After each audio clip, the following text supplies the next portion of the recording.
Welcome everyone to the webinar organized by EMEA, the Euro-Mediterranean Economists Association.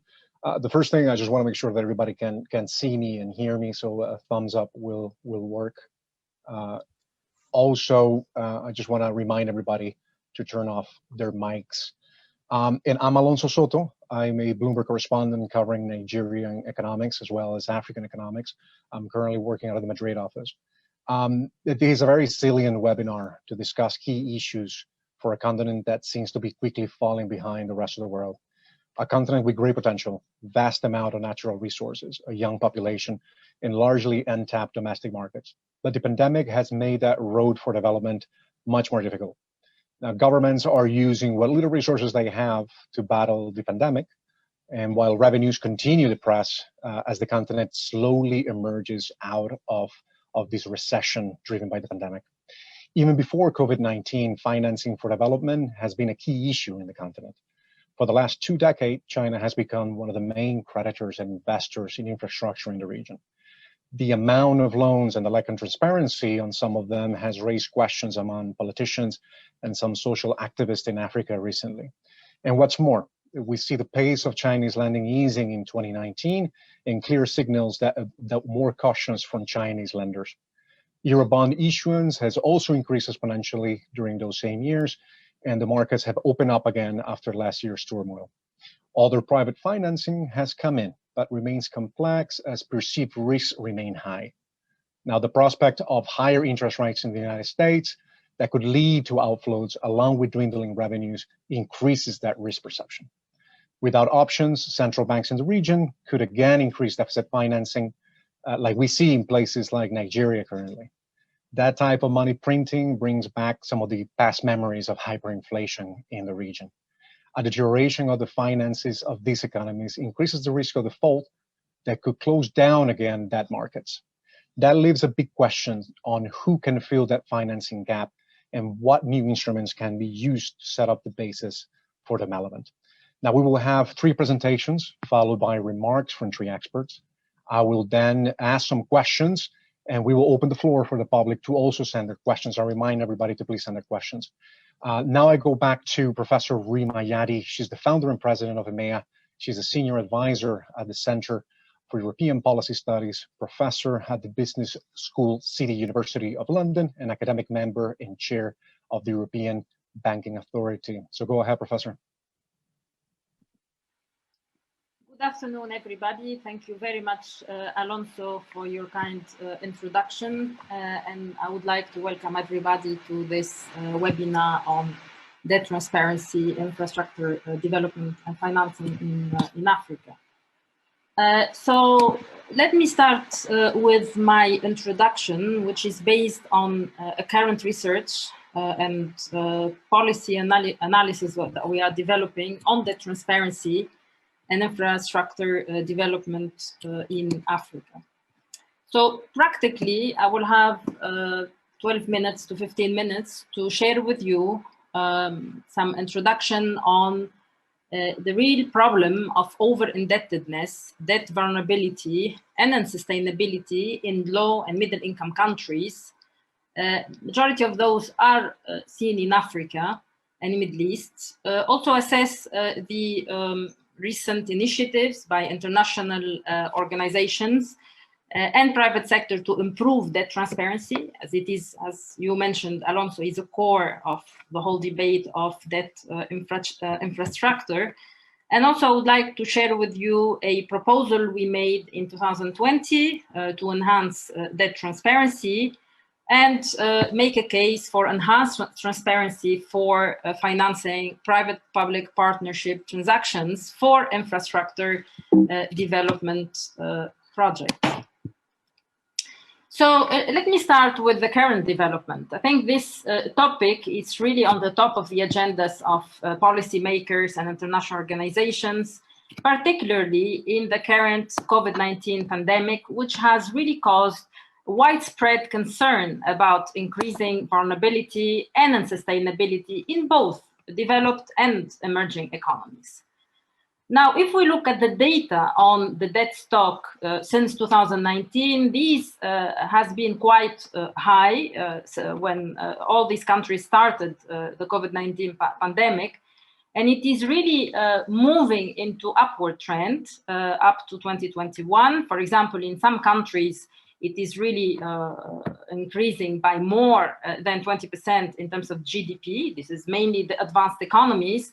In other economies, like, for example, the emerging markets, it is increasing up to 10%. In others, for example, the low income countries, it is increasing by 7%. But as I mentioned, the stock of government debt, it's already high since 2019, and it is raising concerns. Now, under a low interest rate environment, which we are living currently, specifically on different currencies, like, for example, the US or the euro, many advanced economies might have the capacity to borrow and enjoy low risk premium over time. Now, emerging markets and low and middle income countries face much tighter limits in terms of their ability to carry on additional debt while they are at risk of default spiral. Like, for example, we've seen the case of Zambia, Argentina, and most probably others might even follow. If we look at a benign scenario where interest rates generally remain low, vaccines eventually working to bring the pandemic down, particularly in the African continent, still question remains about the recovery and future growth. We don't know about the speed and the scale of recovery, and this is something which enhances the uncertainty overall. Now, the low and middle income countries are already in debt distress, as I mentioned, and some of them are very close to debt distress. And in my view, the list of debt services suspension initiatives, which was spearheaded by the G20 last year, might even increase. Now, over-indebtedness, a lack of agreement reached also to reduce the debt burden under the DSSI, and the uncertainty about recovery and future growth will be actually a source of risk, particularly for emerging and low and middle income countries in the years to come. And this has to be on the top of the agenda of the G20 also this year. So at the same time, we need to be aware that those countries are in their need for infrastructure development, particularly for those low and middle income countries. Many of those in Africa and Middle East. We can also take a clear example of health infrastructure, which was not prepared in reality in Africa and Middle East to face the COVID-19 pandemic. Now, looking at the international initiative, and I wanted to share all those with you. Last year in 2020, the IMF called for an urgent need to reform the international debt infrastructure, more debt relief, strengthen contractual provisions via the extension of collective action clauses for non-bonded debt, enhanced by clauses that lower debt payments and or automatically suspend debt services, enhance debt transparency, and this is a core to facilitate restructuring and resolution decisions and actions. At the same time, it was very good from the IMF and the World Bank to publish historical country debt data, which was not there before. And now there is access to all this country data with the latest data up to 2020. Now also the private sector, the IIF, International Institute of Finance, committed to the voluntary principles for debt transparency, very good news, since 2019.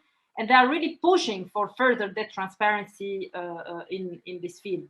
Also, the OECD is developing a debt transparency platform to disseminate debt data built on a collaborative effort with the private sector. The initiatives on debt transparency are multiplying, but yet they fall short to address comprehensively the sovereign debt picture in low and middle income countries. So more has to be done. If we see, for example, a recent study was published in March 2021 by the Center of Global Development, showing that in 100 debt contracts between China and some other foreign government, the main result is still the prevalence of the confidentiality clause requiring debtors not to disclose the terms of contract. This is not the only country, by the way, that has this confidentiality clause. In many debt contracts, you have, for example, with banks or with other private suppliers, credit suppliers, or eventually other debt creditors, they have this type of confidentiality clause. And most importantly, also in all these transactions that we call them private-public partnership transactions, where generally they are over-the-counter transactions and there is very little transparency on them. So why debt transparency matters? First of all, let us not forget that debt transparency is a matter of central importance for public governance, debt sustainability, debt accountability, incentives realignment, and monitoring of use of the proceeds from this debt. Now, enhanced debt transparency is essential for prudent debt management, limiting endemic corruption, and also the destruction of economic value, particularly when there are unmanaged and messy restructuring and defaults. There is research on it showing that countries that enter into restructuring, the level of economic destruction is rather high.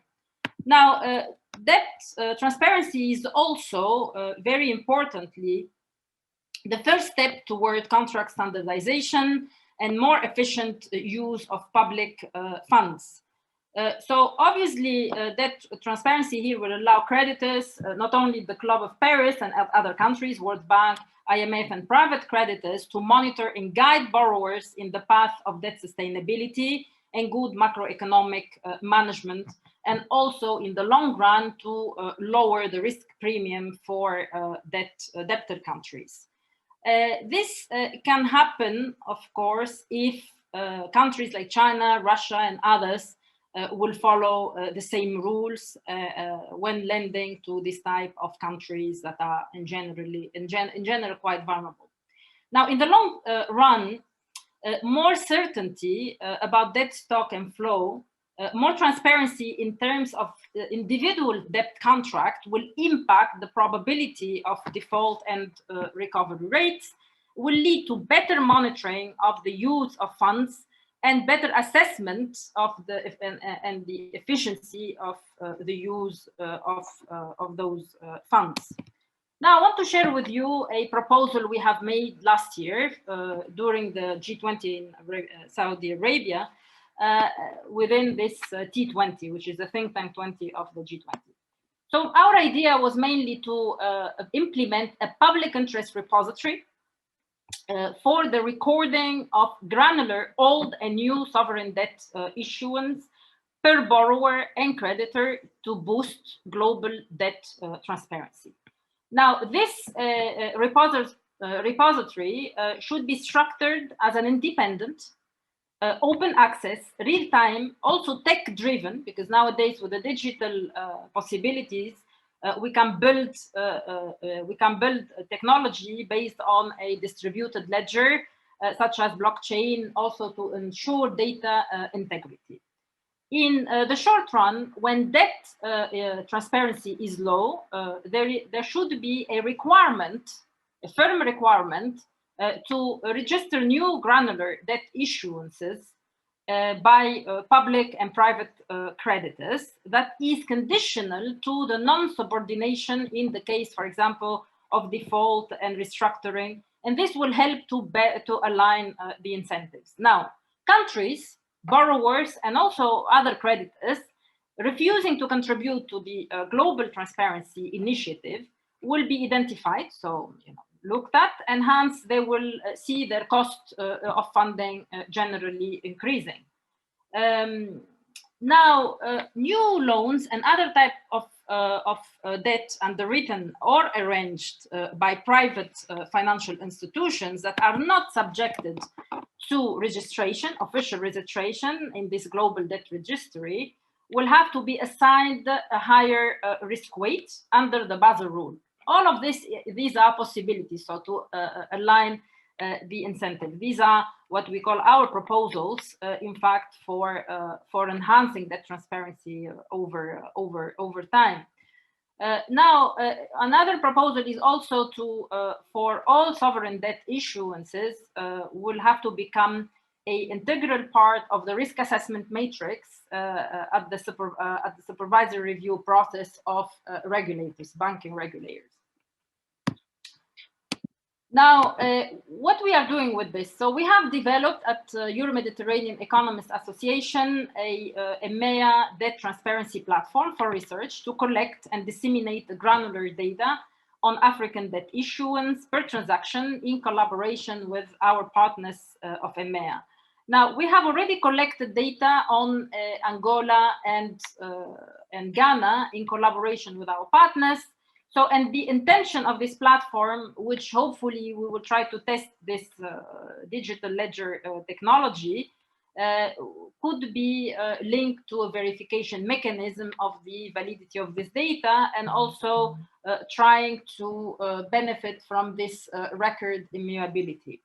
Now, we will start testing the system for some pilot countries, and then we will see how we can scale it up for research purposes. So the whole idea here is to try to collect the data to help also the civil society and research community to do more on this topic, and also to enhance and have public access training material for this type of for the transparency and how to deal with it. And so this is a work in progress. Now, debt transparency, as I said, is a pillar for also effective monitoring and of use of funds and standardization. This is important to keep this in mind. So this is really the first pillar to any effective monitoring and of use of funds going forward. Now, if we apply to a case of financing opaque private-public partnership transactions with a private contract between, for example, private entities and governments for an infrastructure development project, more transparency would enhance accountability and predictability. Now, our second proposal, which we did this year for also the T20 for the G20, is to have a project, new generation of project finance bonds, which are tackling the issue of opaqueness of private-public partnership type of deals over this, specifically for Africa. Now, if we look at project finance bonds in Africa, so what is in the market today, they are generally very costly. And this is why this market has not really become very important, specifically in Africa. Now, our proposal is simply to decouple country risk from execution risk.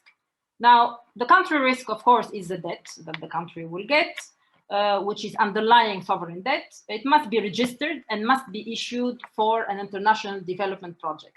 So really, this is an important one. It is registered, then it becomes visible to the market. Now, the execution risk could be externalized and managed via a standardized framework, which we could call it the ready for audit framework that could be implemented. Now, all the funds raised for this type of deals, of this type of bonds, could be escrowed for the project, the SPVs or accounts, accessible for a predetermined cost breakdown, and the use of funds is monitored by a reputable, independent, top-notch audit and management firm. So all the information on the project execution, cost, and monitoring is included in the prospectus for this bond. So everything is already known upfront to the investors. Now, this financing structure is viable only if these 5 conditions are fulfilled. First, the underwritten debt approved, transparent, officially registered in the official international repository, whatever this is. Second, the promoter, the developer, or whoever is executing has the technical, legal, and financial capacity via a due diligence assessment. And also, a key element is that the margins should be disclosed upfront and not front-loaded. This is also important. Now, the third point is that the project cost has to pass through a value for money assessment and margins, again, disclosed. And fourth, the important role of the independent audit and management firm from the start of the process. And finally, there should be a prompt corrective action in case material risk in the execution phase is assessed by independently by the auditor. So it's not really completely open to the it's completely open to in the process. Now, with these 5 conditions, of course, we can see there is an expectation that there will be a reduction of corruption, execution, and reputational risks. Second is that the sovereign risk could also reduce because there is lower incentives to default. And then most probably the probability of default and the will decrease, and then the recovery rate could increase. So of course, this is something that we need to test. And finally, this might lead to a lower risk premium, which will be visible in lower yield and higher price of the bond. So this is the expectation. So practically, this is, as you see here, the overall transaction, which is in what we call the new generation of project finance bond structure, which is based essentially on debt transparency. So the first prerequisite for this should be and must be the transparency of the debt behind this bond that we are proposing. I think I would like to stop here, Alonso, and I'm very happy to discuss this proposal with everybody else. Thank you. Wonderful. Thank you very much, Professor. Now we'll go next with Daniel Munevar. He's the Senior Policy and Advocacy Officer at Eurodad. He recently wrote a very complete study about debt transparency, somewhat controversial, I guess. Before joining Eurodad, Daniel worked for the United Nations Conference on Trade and Development, UNCTAD, and advised the ministries of finance of Colombia and Greece on debt-related issues. So with that, go ahead, Daniel. Hi, thanks for the invitation, although there you go. Thank you so much for the invitation. So I would like to start my remarks with 2 very controversial observations. Number one, the title of the report that Alonso just mentioned is Sleep Now in the Fire, and it's an overview of sovereign bonds outstanding from developing countries. And the title of the report is borrowed from the title of a song of Rage Against the Machine. So I understand that Rage Against the Machine is not everybody's cup of tea, but one of the most fascinating things over the last year is this pervasive sense of frustration with sovereign debt architecture. It doesn't matter who you talk to. Everybody has its own sort of discontext with how things are working. And I think one of the key issues from the perspective of the CSO community is that this degree of dysfunctionality of the sovereign debt architecture is having very real impacts over the lives of millions of people across the world, and impacts that cannot be easily measured on a Bloomberg terminal. And the concern is precisely because we're not moving fast enough in addressing those dysfunctionalities. Those impacts that we cannot see on financial indicators are increasingly becoming a substantial tail risk that can create a massive impact on the lives of those people, those countries, and ultimately for everybody around the world. The second point is this notion that, by principle, a public contract should be public, no matter what it is. You can talk about, for example, vaccine contracts, which is, a whole messy subject in itself. But in this case, we're talking about public debt. And it's this notion, this slogan that has been pushed by Anne Gelpern, that public debt is public. And by definition, all of the contracts should be available. And everybody, every citizen in the world should be able to just have a place where they can easily access for free all the information on public debt on their country, because these are simply public contracts. And this has, of course, it's a nice principle, but it has important policy implications, because we have been hearing over the last year that one of the most difficult, or the most difficult challenge to tackle the current crisis is a fragmented creditor base. There are just too many creditors on the table. We don't know how much money is owed to who on which terms, and that of course makes it extremely difficult to try to find a solution in which the principle of intercreditor equity is respected. And fair enough, but the way we see it, and this starts tying in with one of the motivations of the report. I was thinking earlier, I was doing the dishes before the presentation, and it's a bit when you clean the dishes, where it's like my method. I guess everybody has their own methods. It's to clean first the big dishes because they are the ones that occupy the most space, and they are the easiest one to clean. And then I clean the most difficult parts.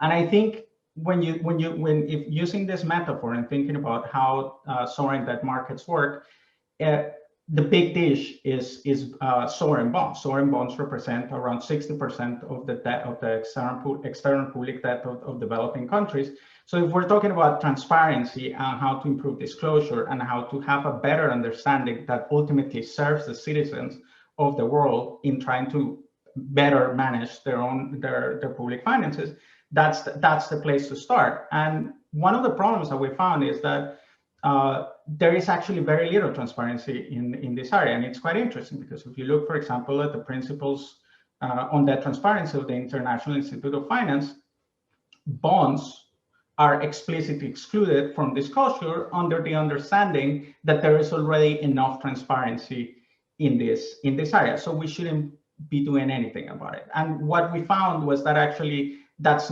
not quite the case for a variety of reasons. The most practical, simple one is that not everybody has $30,000 lying around to pay for a Bloomberg terminal to access some of these contracts. And even if you manage to get past the paywall, there is a myriad of other obstacles that allow to actually have a good grasp on what is behind those contracts. So I'll share my screen and then proceed to give very concrete observations in a very telegraphic manner, because I know we have a time limit. And Alonso, please feel free to interrupt me when if I'm overstepping.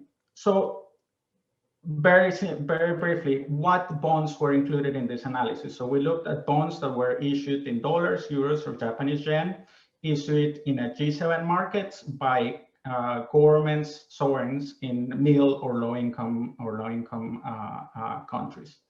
So the analysis found a total of 549 sovereign bonds issued by a total of 62 countries with an outstanding value of $691 billion.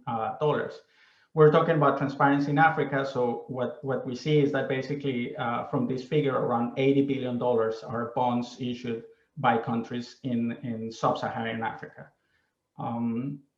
This is using World Bank system of classification.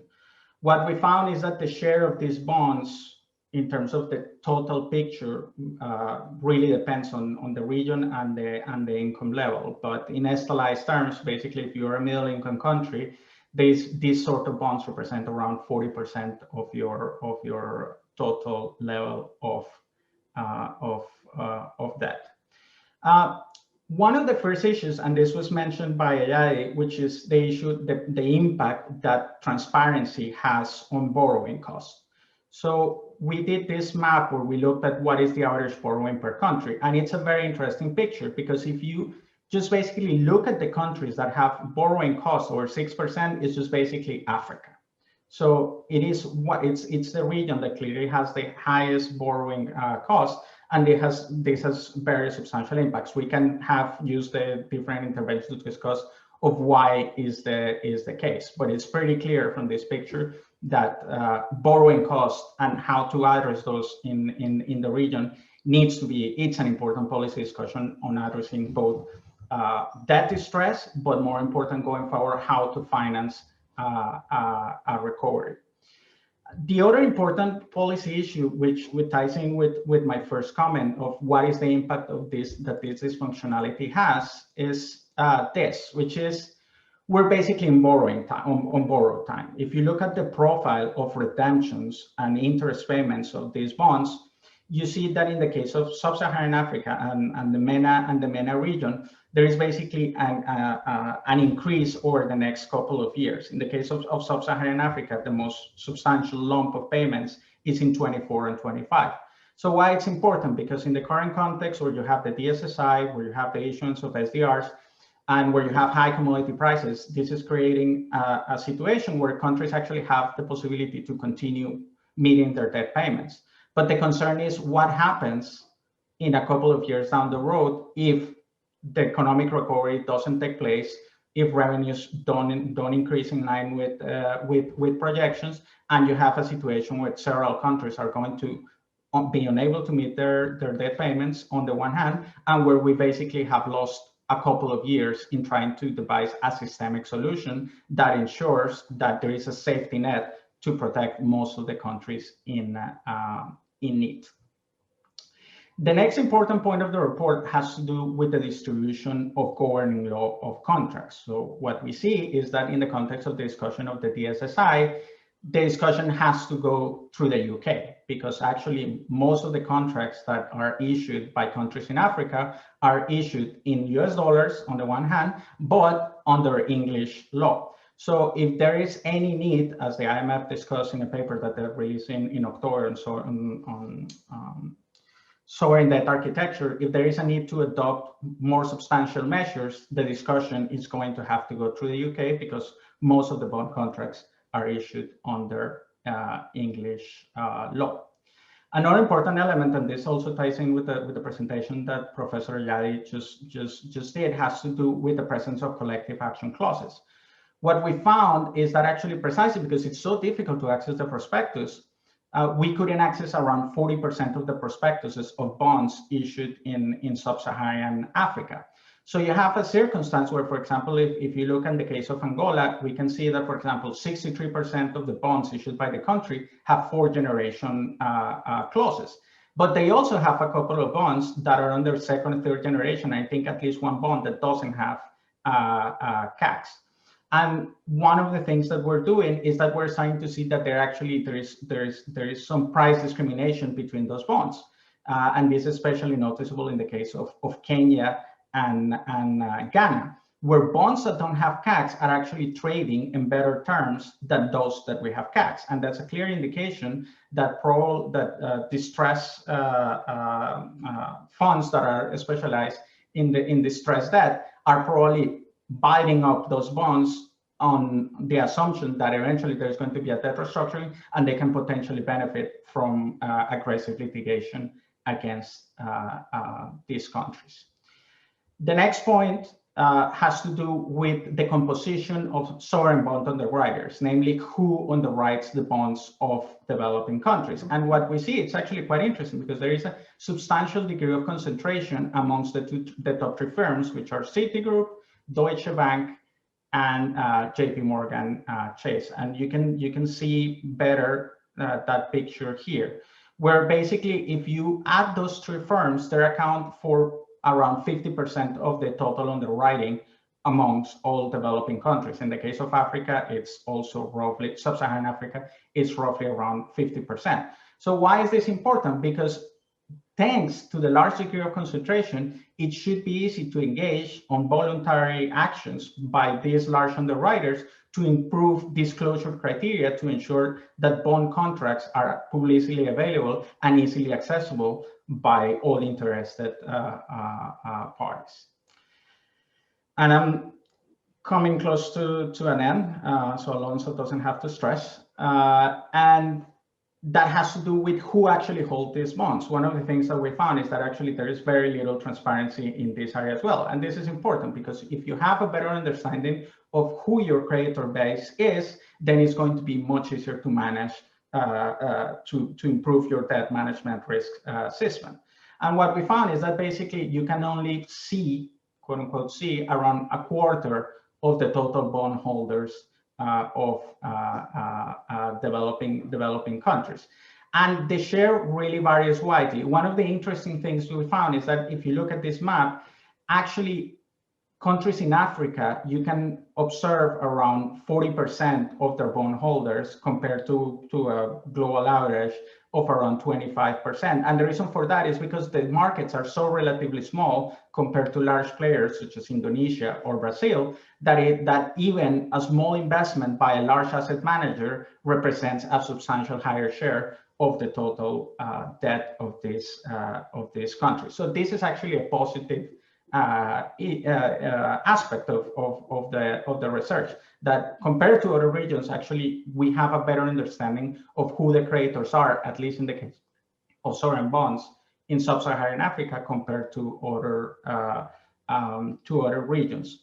We found who are the largest bondholders of developing countries. So the top 10 is actually mostly U.S. firms led by BlackRock, with around $15 billion in holdings.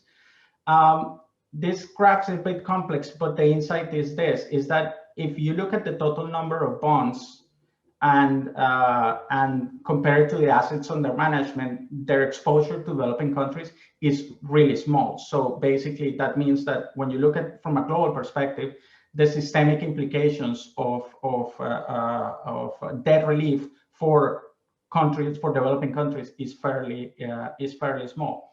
And I'll finish with this point, and it has to do with the issue of voluntary participation, which is basically the only thing that is on the table. Whether if you look at it in terms of implementation of contractual approaches, if you look at it from the perspective of debt relief, implementation of the DSSI, et cetera, all of this has to be voluntary. But one of the things that we saw is that the problem with this approach is that it's very unlikely in the case of large asset managers that they're going to be willing to participate in debt relief, because even though these assets, the bonds of developing countries, represent such a small share of their assets under management, the high yield of these bonds make them a very small but profitable type of investment. So basically, there is no market incentives for investors to participate in voluntary debt relief. And the problem is, and I'll end with this, is that it's very difficult to collect payments on a graveyard that it's on fire. So the more difficulties countries have in financing a response to the pandemic and stabilizing the very serious socioeconomic implications caused by the pandemic, that is going to beget political instability, and that is going to limit the capacity of countries to meet their payments down the road. So I'll finish here. Thanks. Well, thank you very much, Daniel. A little bit of a doomsday scenario in there, but we're going to move now with Dr. Nella Hendriyetty. She's the Senior Capacity Building and Training Economist at the Asian Development Bank Institute. Before that, she served as Deputy Director for the G20 Forum at the Fiscal Policy Agency with the Ministry of Finance of Indonesia. And with that, Nella, you can go ahead. Okay. Thank you, Alonso. Good evening and good afternoon, everyone. Actually, evening now in Japan. So I hope you are healthy and safe. I hope that someday we can meet in person and do our seminar. So I would like to say thank you to Euro-Mediterranean Economics Association, EMEA, to invite me for this webinar and allow us to share our thought about our policy brief about sustainable and quality infrastructure beyond the COVID-19 pandemic. This proposal for new financing models. So this paper actually is for the G20 infrastructure task force under G20 Italy.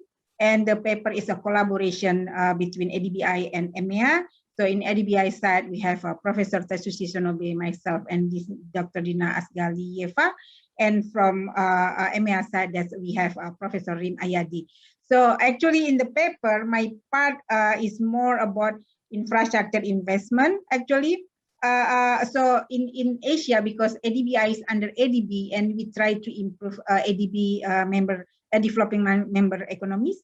So so we with the infrastructure development in Asia, we try to help the countries for debt accumulation. So we try to make the the financing or to private investment, but we try to make the infrastructure itself like try to finance. I mean, like to try to avoid the country's use mostly the public funding for the infrastructure. So my main contribution in this paper is more about infrastructure investment. So I will talk about it, even we have like a lot of aspects in the paper. First, I would like, so I will go to the next slide. So I would like to explain the brief idea of our paper. The paper is built with the background that COVID pandemic was cumulative challenge to our economy, and then public funds limited, and now with this crisis, public and corporate debt level also rising significantly. I think Professor Rim Ayadi, Daniel already explained about that. And then it's make like policymakers to have a difficult choice how to cope with the crisis, but at the same time they try to stabilize the economy. So and then we can see that in this pandemic, in this graph, that the country with better infrastructure, they more resilient with the crisis. So that's why now the policymakers need to see the pandemic as a game changer, and then need to fundamentally transform many aspects in doing business and activities. So so it means that but to build the infrastructure, the policymakers also have a challenge, because now with this pandemic, there is a shifting in the category of infrastructure demand in the country. So before, physical infrastructure may be very crucial, but now some others infrastructure like social infrastructures, digital infrastructure, sustainable infrastructure is also important. And the second one, that's the public fund, like you mentioned, the two speakers before already mentioned, is very limited, and now countries facing accumulation of debt. So that's already narrow. With the COVID-19, it's very narrow. So and then we know even private sector now have limited funding because they need to save their business. So the conventional scheme or mechanism for financing maybe not going to work well. So we need to find a new mechanism. And the third one, I think that Professor Ayadi already explained, that infrastructure development is very vulnerable to corruption. And with this COVID-19, that how the government need to save the economy, maybe some people, some countries, maybe the vulnerability is quite high for the corruption. So for that, we have 3 recommendations here. First, we think that government should revisit their infrastructure prioritization and direct their economic stimulus to the most immediate infrastructure needs. So government needs to have a medium and long-term stimulus package to drive the economic recovery.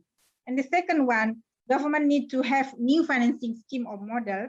The pandemic forced the private sector to reduce the participation in infrastructure investment in light of rising debt level and risk, and to reduce the risk profile. Therefore, like I mentioned, the conventional model not work well, so we need to find something attractive for private investment in the infrastructure development. The third one, the government needs to strengthen governance and transparency for infrastructure development. So in here, I saw how the economic stimulus, I give the example what the prioritization will be. For example, there's three type of infrastructure now become like going to the more priority in the pipeline. So like social infrastructure, we see here without COVID-19, actually based on ADB report, Asia should have invested at least around $1.6 trillion to $1.7 trillion per year on social infrastructure. But after the pandemic, the demand increased. With that, Asia should invest an additional budget to almost 0.5% to 1% of GDP, Asian GDP for that. So and the second one for the sustainable infrastructure, the UN report on SDG also point out that with the COVID pandemic, the world is not on track to achieve their SDG goal by 2030. So in terms of climate change action, the world is still far from meeting its Paris Agreement target.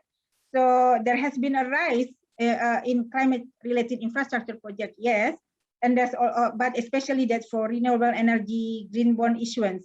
But this amount is being surpassed by investment in fossil fuel. The situation has been worse with the pandemic. It has led to countries diverting their fund to other sectors in effort to make a quick recovery. In the picture, sorry, that's small. So that some economic recovery spending have positive impact on green development, especially on renewable energy and transport. But on the other hand, that's also in USD billion, in $1 billion. There's also a big negative impact in some green sector. And for the digital infrastructure, we can see, I mean, there's a huge jump in the use of the internet due to the pandemic. Almost all service providers report a significant increase, and even the meeting providers such as Zoom, Webex, they have 30% and 700% jump.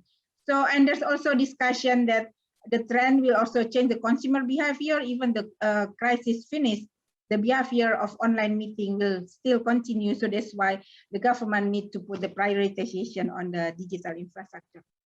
So, and then now for the next, I will explain about our second recommendation, the financing model. We have two categories, PPP, project bond financing.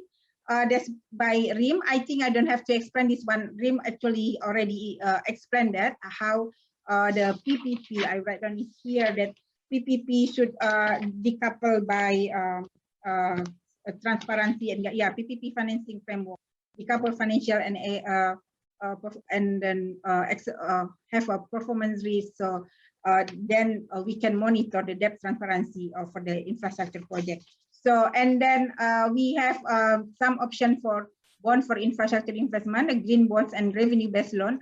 I will explain to you how revenue-based loan work, but we go to the third recommendation. This is for the governance transparency, that we have PPP bonds to enforce transparency, like RIM explained before, and we have land trust for infrastructure governance. But before that, I will go to the next slide, explain what is the concept behind this. So our main concept is to quantify the externalities of infrastructure project through calculating the spillover effect in the form of tax revenue. So the concept is for country to reduce the burden of infrastructure financing from the public funding. So the infrastructure should be financed by itself. I mean, like together with government, but try to reduce the government burden for that. So from this picture, we take example from highway infrastructure. Along with the development, new business will open, new job will be created. That means increased employment, property value will be increased. So that tax will increase, like income tax, property tax, sales tax.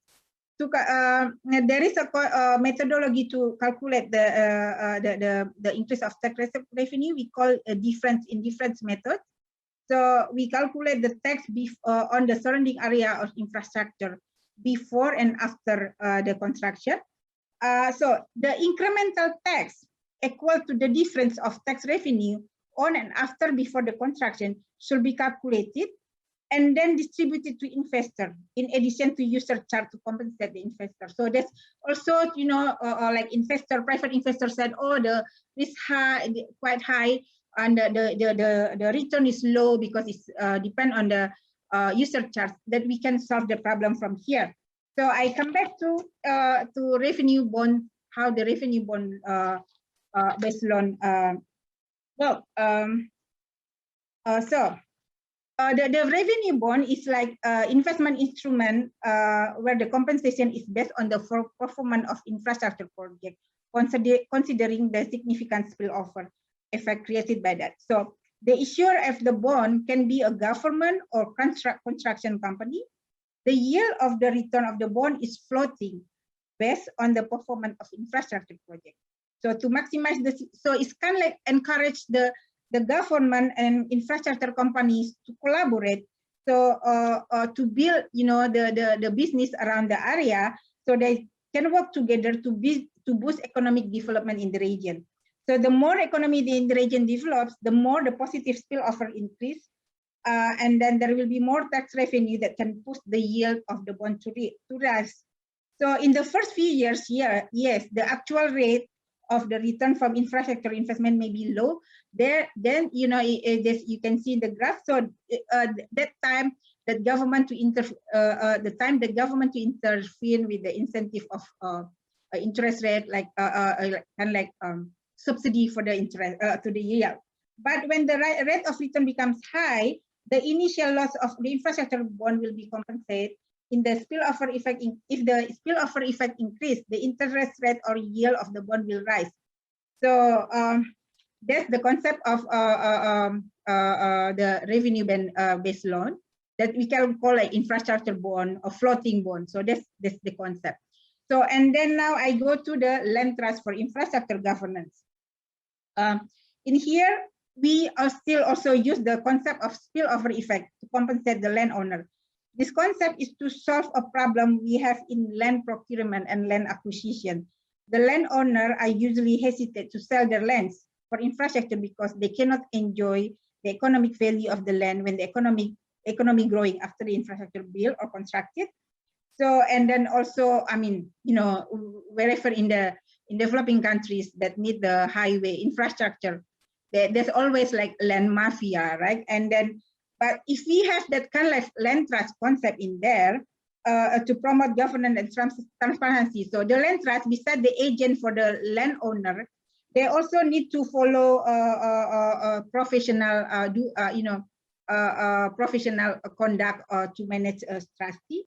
So the land trust can be from a trust bank.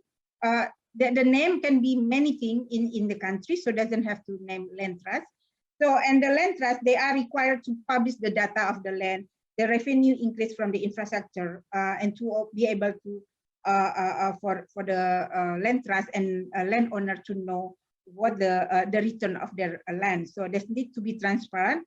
So the mechanism will eliminate the practice of land mafia or corruption in the land procurement. I think,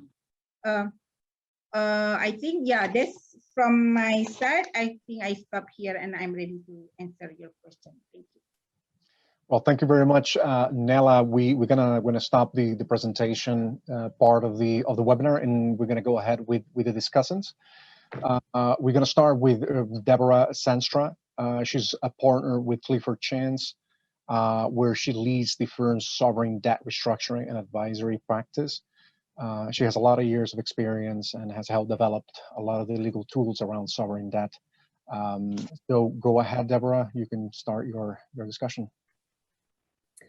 Thank you, Alonso, and thank you everyone for such interesting presentations. I've really enjoyed having some insights into your work, and I'm sure the presentations don't do your work its full justice. So hopefully participants will be able to see the full versions of your papers on these topics after this webinar. Just to start off, Rim, with your comments, I completely agree with the reasons you provided as to why debt transparency is so important at every point that you made. And I think it's interesting that we're now seeing initiatives both on the official sector side through the G20 operational guidelines for sustainable financing, more work on this at the World Bank and the IMF, and as you mentioned, the IIF voluntary principles for debt transparency. I think what I struggle with sometimes is that they're still all moving in the right direction, but they're parallel initiatives. And so, you know, what we see is the need, I think, for platforms and places where the information is aggregated and collected and made easily accessible. And I think the OECD, through accepting the host role for the IIF principles, may be able to do some very good work in terms of not just receiving reported information from the private sector, but then accessing the World Bank, IMF, joint data hub and so forth, and maybe the platform that you're describing could, also feed into that. And so one of the questions I had on that was just whether you see that more focused on PPP transactions and transactions where there's a blended multilateral private sector component, which at the moment I suspect is not captured very well by any of the existing initiatives. But I think the point about transparency on the official sector side also comes into play in the context of a discussion of the points on Chinese lending. The report that was put together that Anna Gelpen and her colleagues published was very focused on Exim Bank and China Development Bank loans, but they didn't really have access to, or at least didn't capture in that study, which was already fairly detailed, other official bilateral creditor loans. So this point about confidentiality constraints, we need to, I think, as a community, look at this more broadly. It is standard, as you all know, in private sector commercial arrangements for banks to be bound by confidentiality, very much arising from concepts of bankers' duties of confidentiality to their customers, and those tend to be now contractually entrenched in loan agreements. But in some of the Chinese lending, what Anna Gelpen and her colleagues found was that confidentiality obligation was extended to the borrower, the sovereign borrower. So it will be interesting to see if that data set is expanded. What other official bilateral lenders are doing in that space as well. But clearly, as part of the IIF initiative on debt transparency, we've had to look at this confidentiality constraint. And what we envisage on that initiative is that at the end of a transaction, the commercial lender would approach the sovereign and state that it has a wish to comply with these principles and has to submit a matrix that sets out the main commercial and legal parameters of the loan, and will the sovereign approve that submission and also the terms of that submission. And it is a voluntary initiative, but clearly if you're a bank and the bank has come back to the credit or risk or compliance function and say, actually, the debtor did not give us consent to make the submission, that will raise alarm bells for those internal functions within a bank. So I'm really hopeful that some good will come from that.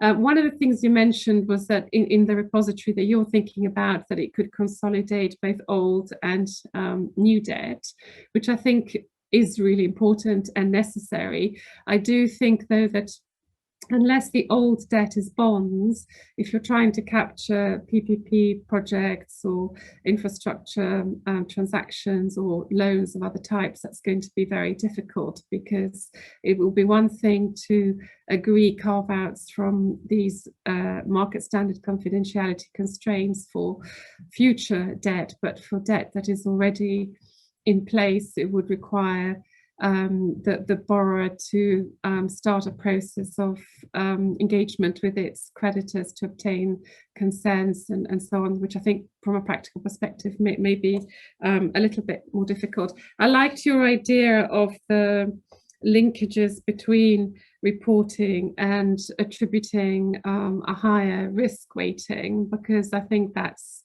logical.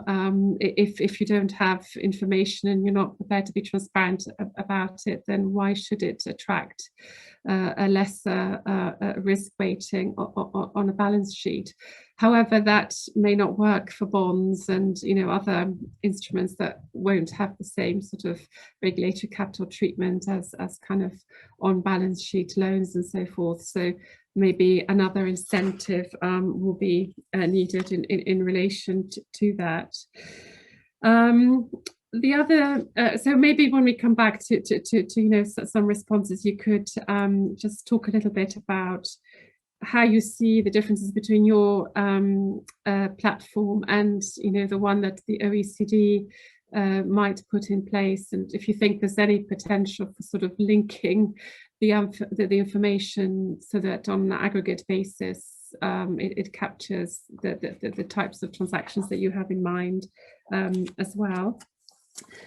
Turning to Daniel, I mean, I think I'm sympathetic to the concept that a public contract should be public, but I think, you know, again, we have the bonds world, we have loans. When it comes to loans, and we looked at this, you know, in some detail with the IIF transparency initiative, there are regulatory issues around complete and utter disclosure of loan contracts, and in particular antitrust and competition issues, where our analysis led us to having engagement with the European Commission and the Department of Justice in the US, just to try and make sure we were in a space that didn't breach antitrust rules, but provided as much transparent information as it was possible to do without breaching those competition type rules. So just something to bear in mind.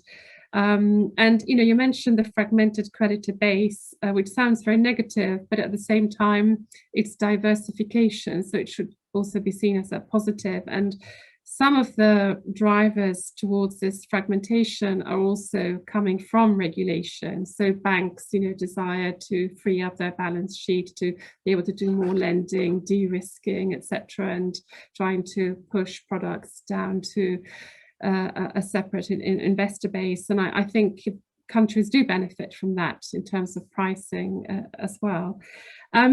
Your report, I think, is very focused on bonds, and I'm very sympathetic to the point you made about, you know, civil society organizations and journalists and your taxpayer interested in what its government is doing, not having $30,000, etc., to take out subscriptions. And actually, and you were very fair, and thank you for saying that the IIF principle said that bonds would not be disclosed where they were publicly available.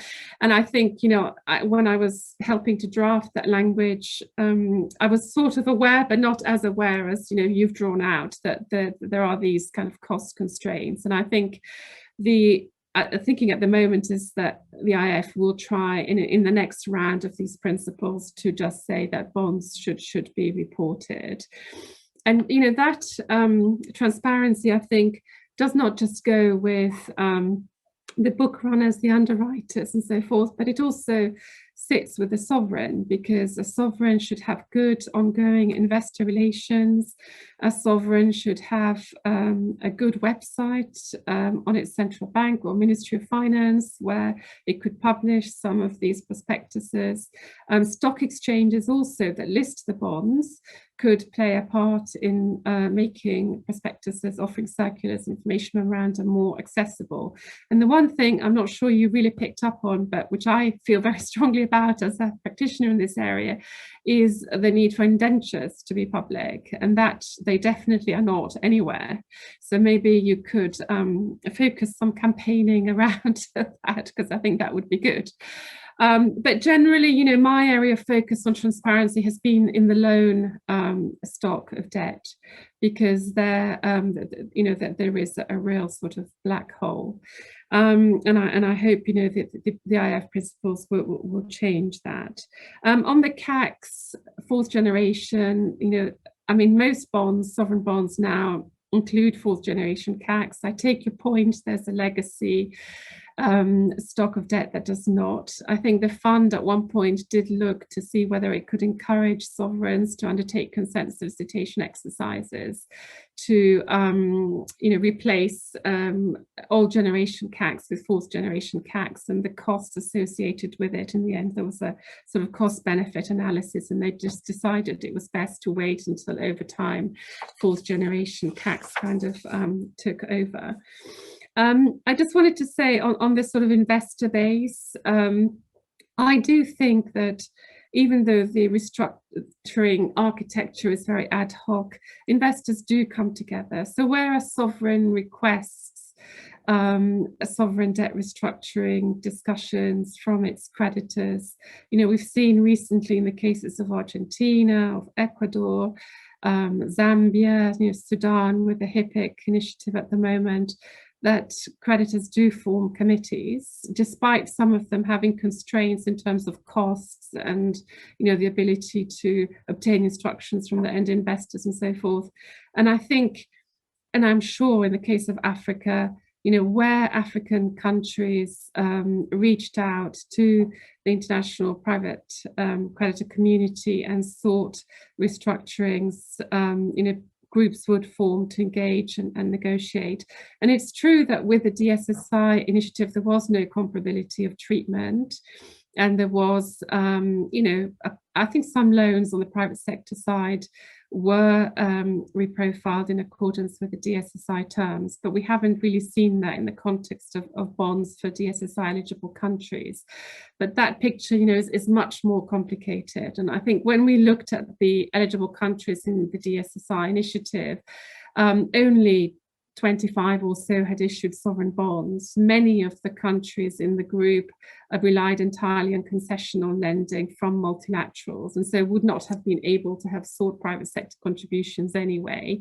And because of the speed of that initiative and the need to provide liquidity support, the usual constraints that come with IMF conditionality, DSA, comparability of treatment sort of didn't apply. And that was, I think, a decision the G20 took, and which they have reversed, if you like, in the context of the common framework, where we will see countries, and we've already seen 3 come forward asking for debt relief. And when they come through that common framework process, which I think is very positive because it includes G20 countries that are not, traditional members of the Paris Club, there will be comparability of treatment, and the private sector will participate on comparable terms.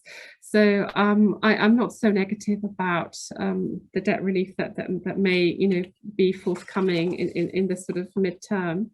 And then very briefly on Nella's comments, I agree with you that pandemic is a game changer. One of the things that I think really needs to be thought through is how African countries will pay for vaccines. I know there has been effort at the level of the G7 to make donations of vaccines, but personally it seems to me that falls short of what's needed. And it's not just a question of donating the vaccines, it's a question of the logistics, transportation, how do you actually administer the vaccines and put them into people's arms. And for me, this is something that is so important and almost predates anything on infrastructure or SDG focus or ESG linked focus. And I think that discussion hasn't yet sort of been completed. I like the ideas that you have. I think ESG investors are a large source of untapped funding.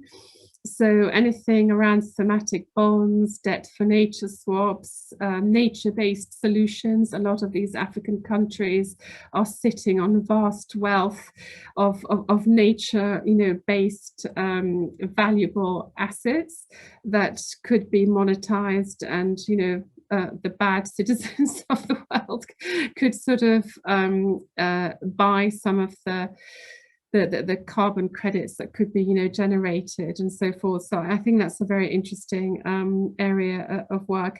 And I think just to round off my comments in terms of debt transparency, that is really important. But Nella, you touched on some of these themes as well.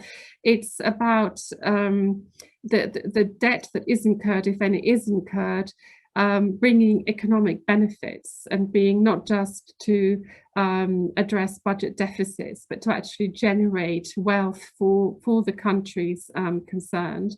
And I think it's also about having clear lines in terms of who can bind the government, independent judiciary, independent attorney generals, good public tendering rules, declaration of tax reforms, ABC training, applying environmental and social performance standards, standards throughout projects and having parliamentary oversight, those kinds of things where you create a sort of, I suppose, beneficial investment environment, as well as, some of the granular things that you've mentioned yourself, which I think are very important.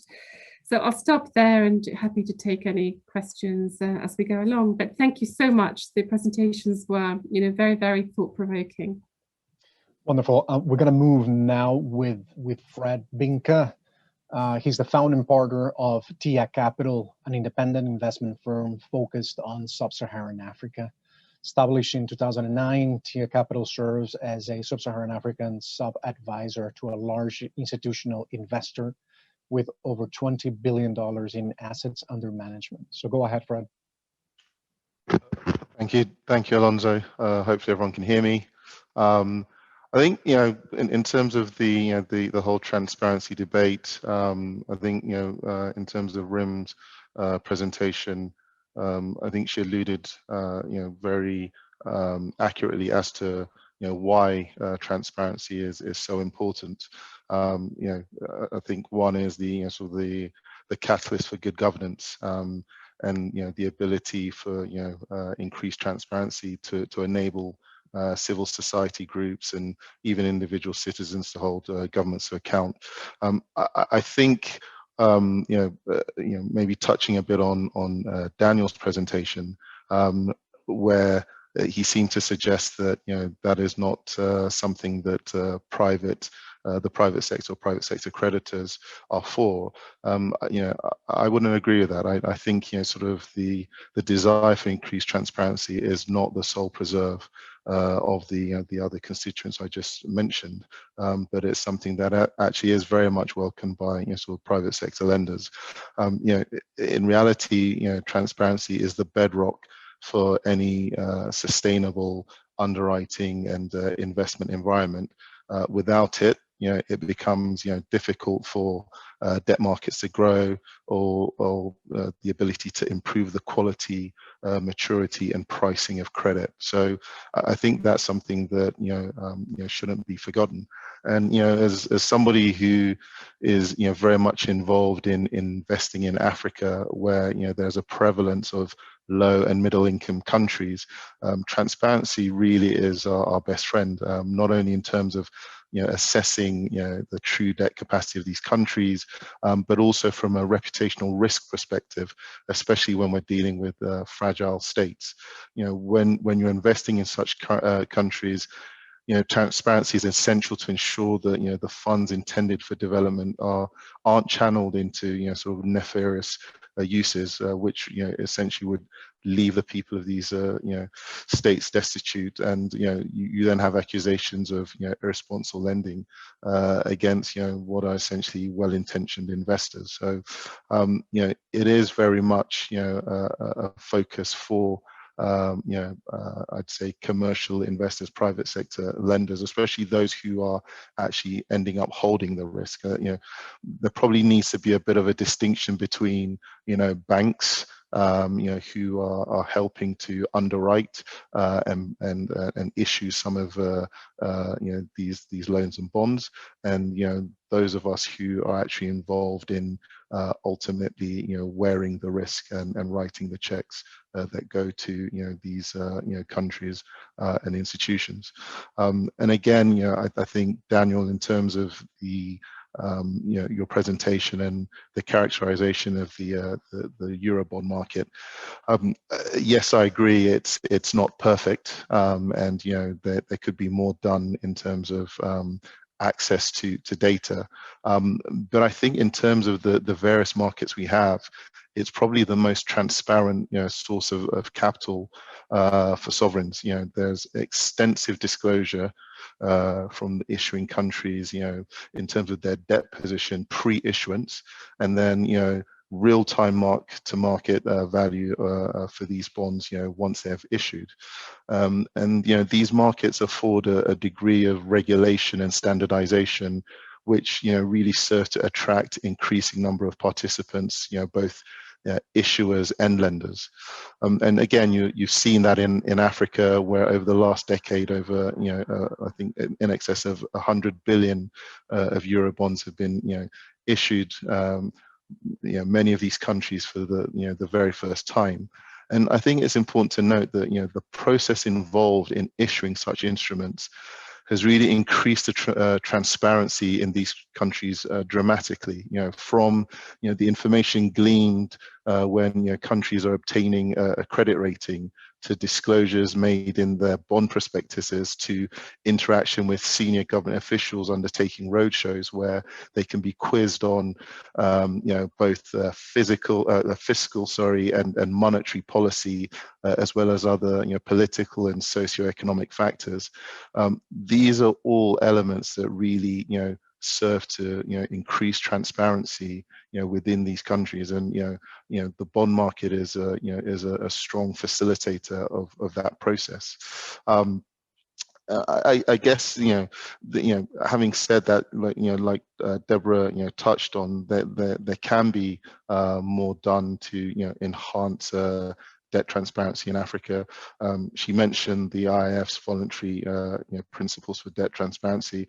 Again, I think that is a great approach in terms of, and one that I fully support in terms of enhancing transparency in private sector lending.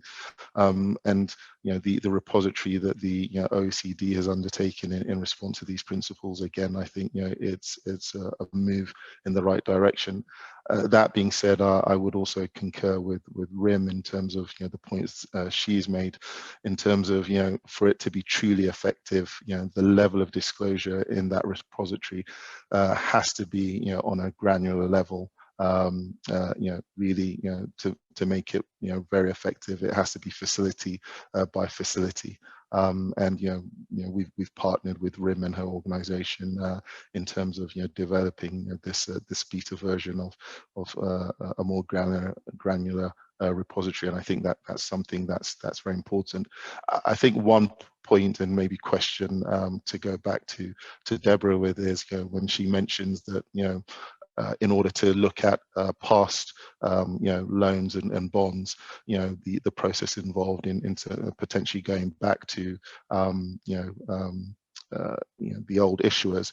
I guess the question is, in prospectuses we have a lot of disclosure where countries are disclosing loans that they may have and other sorts of fundings, and where they've made those disclosures in a prospectus, which I assume is a public forum.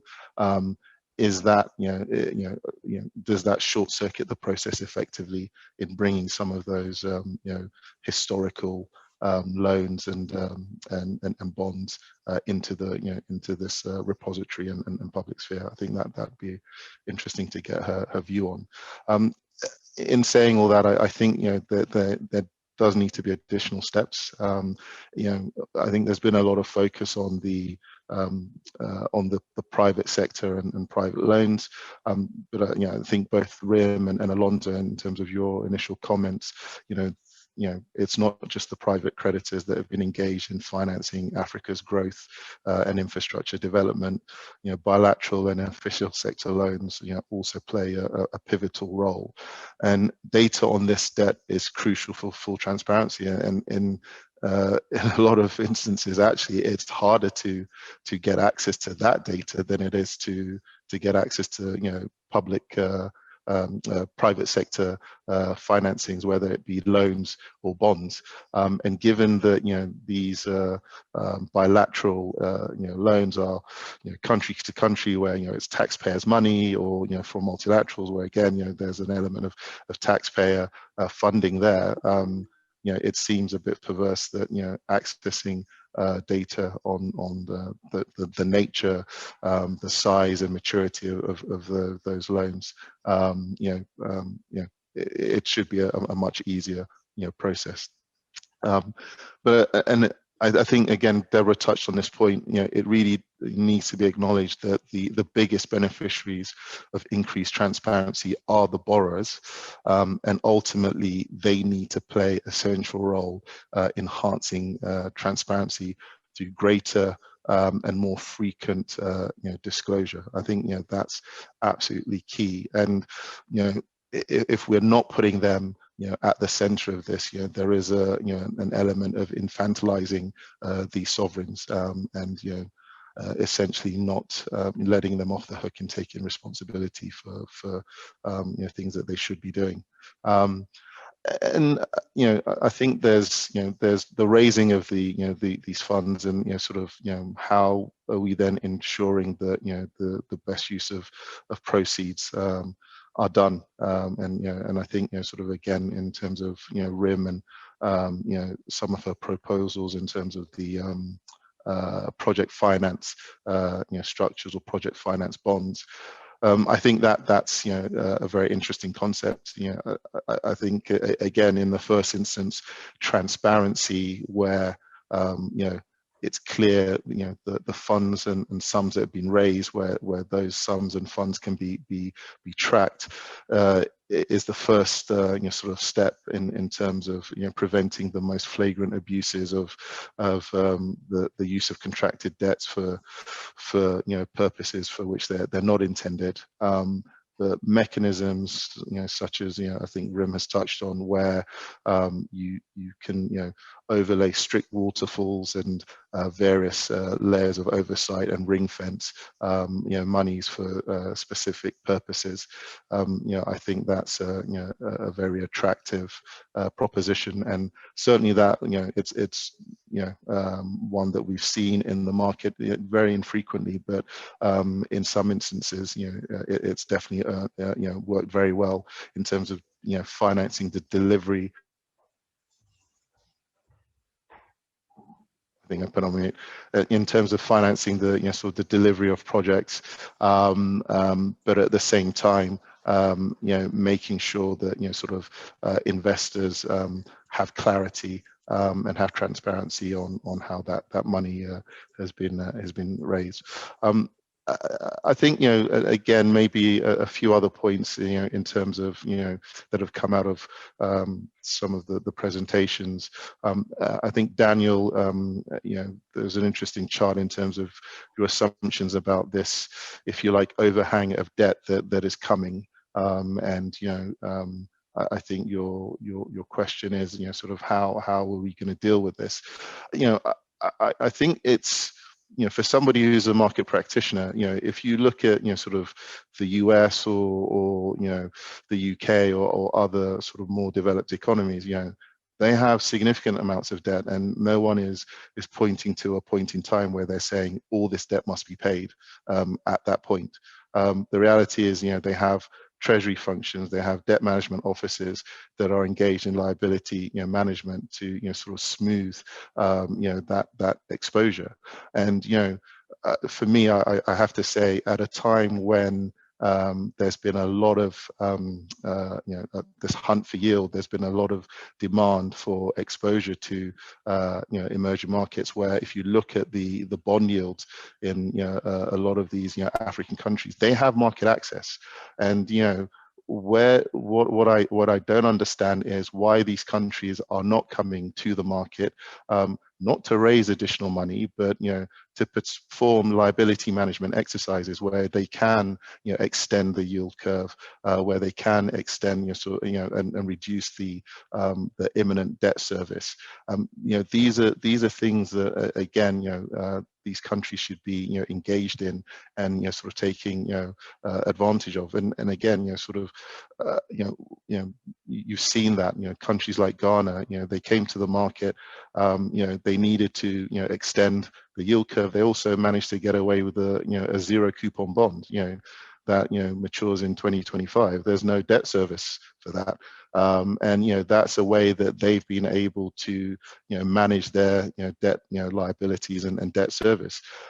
I would posit that that's a more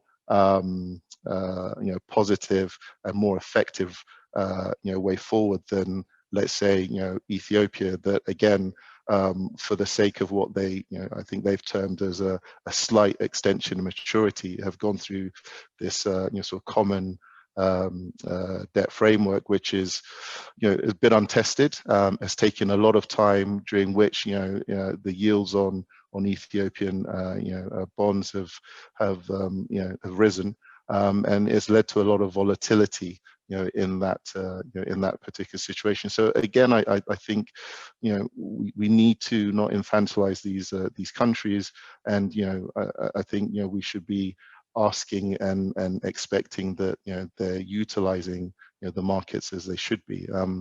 And to again touch on another point that you made about the private sector not being involved in voluntary debt relief, I think they're not set up for voluntary debt relief, and the reality is that yes, these are large institutions that have enormous assets under management, but I think we need we shouldn't forget that this is not their money.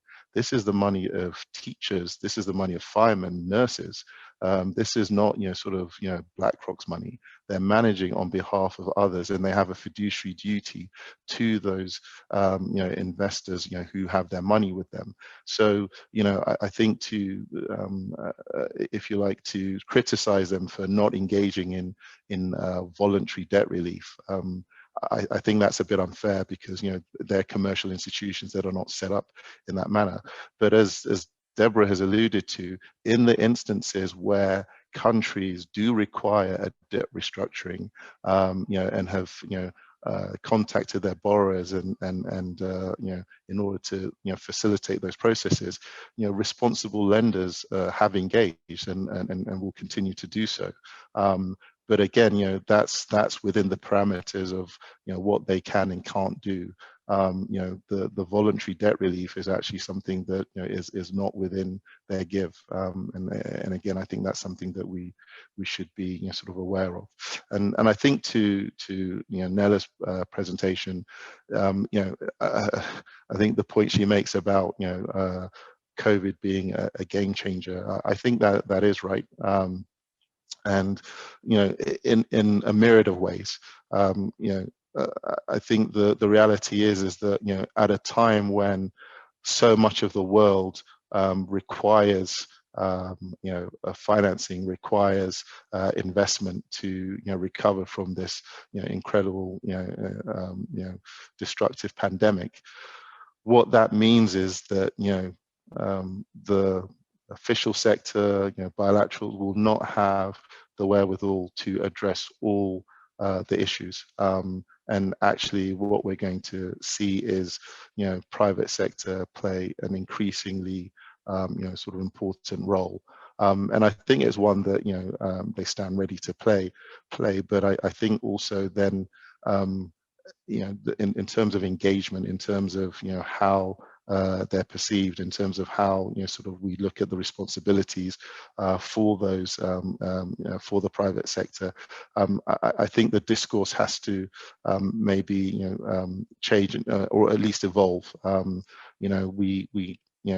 talking about new sovereign debt architectures, which essentially leave the decision and the drivers in the hands of the official and bilateral sector, and then effectively a fait accompli presented to private lenders, even in situations where actually their liabilities far outstrip those of institutions like the Paris Club, or even sort of the multilaterals. As things develop, I think we are going to have a serious debate about intercreditor equity, and I'm not sure that what is necessarily being developed will address that. And I think we need to be careful, because we do need to bring as much as we can the private sector more into the fold, especially when it comes to developing and emerging countries, because they're going to have to play a much more significant role. Right, I'm sorry, I'm going to ask you if you can wrap it up. I think I'm wrapped there. Thanks very much, Alonso. Very good, thank you, Fred. And now finally, we're going to go with Moritz Kramer, economist with experience as advisor in relevant firms such as Accreditus, a UAE-based risk consultancy firm. Until 2018, he was at S&P Global as the Sovereign Rating Group's Global Chief Rating Officer. So with that, Moritz, go ahead. Yeah, thank you, Alonso. Thank you, everyone. Thanks for those really interesting presentations. I just have to preface anything I say with that we've been in a similar round, and you were there, Alonso, as well last year, even in the summer, and you know, we're just having similar conversations right now, and I deduct from this that there's no sense of urgency in the market in particular. So we've been sort of bobbing along quite nicely. The markets are rallying for sub-Saharan African debt. So the bondholders clearly don't believe that restructuring is coming. And as long as they don't believe, I think they will not pay more than lip service to this whole transparency issue. I think it's good that in the meantime, people like you, Daniel, and Rim, and others are sort of trying to create more transparency for when the day comes that a restructuring actually happens, that we know what we're talking about. At the same time, this is there's a bit of a concern that there's this proliferation of databases now springing up with somewhat limited comparability. I mean, during the last hour or so, we've already heard from Rim's database. Daniel presented his. We talked about the OECD. We talked about the Global Development Policy Center. We talked about IMF, World Bank. I think at some point we need to aggregate all of this. I was just for fun trying to compare the data for Angola from Rim and Daniel from Eurodad, and they're clearly different. So this is, in a way, it's progress towards transparency, but there's always almost a new level of intransparency building up by these multiple databases. But that will be fixed. I'm pretty confident of that. That's totally doable. What I'm more concerned about, and what we didn't talk so much about today, is the transparency about the use of funds. And there I actually disagree. Now I'm sort of commenting on the commenters. So with what both Fred and Deborah suggested, that this diversification of sources must be a good thing for countries if they have sort of new creditors that they can access, like bondholders. I don't think that's necessarily true, because this competition has really been a competition like a race to the bottom. And it's no surprise that countries prefer to borrow from capital markets or prefer from China compared to borrowing from the World Bank or the African Development Bank, because if you borrow with a letter, you have all these sort of different institutions coming there doing checks and doing environmental assessment studies and this and that. Whereas, you go to the bond market, you collect 500 million, just spend it on whatever you want. And that's pretty much what happened very often. When I was at S&P, I've been going to many of the debtors in Sub-Saharan Africa, talking to the DMOs, talking to the finance minister, the central bank, say, okay, you issued this bond and you said you want to raise this money to improve your infrastructure, to build roads, to build hospitals, to build ports. Now where are these roads? Where are these ports? Where are these hospitals? And very often they were not there because the money just sort of went out. And for me, proof is the fact that I've seen roadshows, and I guess all of you have, where a country goes out, says, I want to raise 500 million. And then they come back because the banks that Daniel mentioned pretty much by name took them on a roadshow, and the book running was going well. And said, well, you can go for 750 or even $1 billion. And so they came back with $1 billion sometimes, right? So with $500 million, for which there was clearly no use ex ante. So you can imagine the quality of spending that comes from that. So I would really question that more sets of creditors is necessarily better if you have weak institutions and weak governance, as we have in many of these countries. Not to talk about Chinese lending, which is another sort of kind of worms altogether.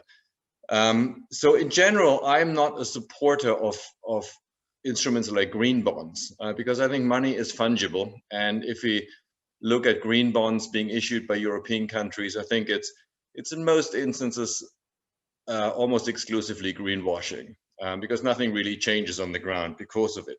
But I think in those contexts, when we have the debt restructurings as they will come, I'm pretty convinced that we will have debt restructurings going forward. And Fred did mention sort of the success of Ghana on going to the market. I'm actually not so sure I would count the zero bond as a success, for example, because it really sort of shows that they have to push further to the limit to get funds. It was expensive for them, and they spent over a third of their budget on interest payment.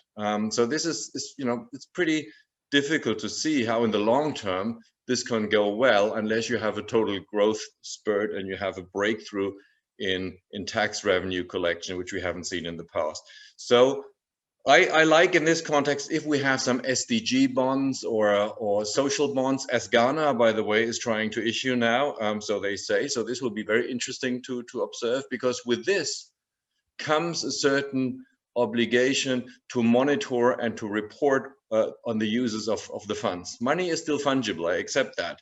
But I think also for civil society, it allows them, puts them into a situation to actually check on what are my governments doing with the money that I as a taxpayer will have to pay back long after they probably will be gone. So I think this would be good. And otherwise, if we just go for another plain vanilla wave after debt restructuring, we'll be here again in 10 years' time and talking about the next wave of debt restructurings. This cannot be the solution. This is a real break to development of some of the countries that need it most, especially in an environment of the health emergency, of a climate emergency, and of a social emergency. Things really need to change here.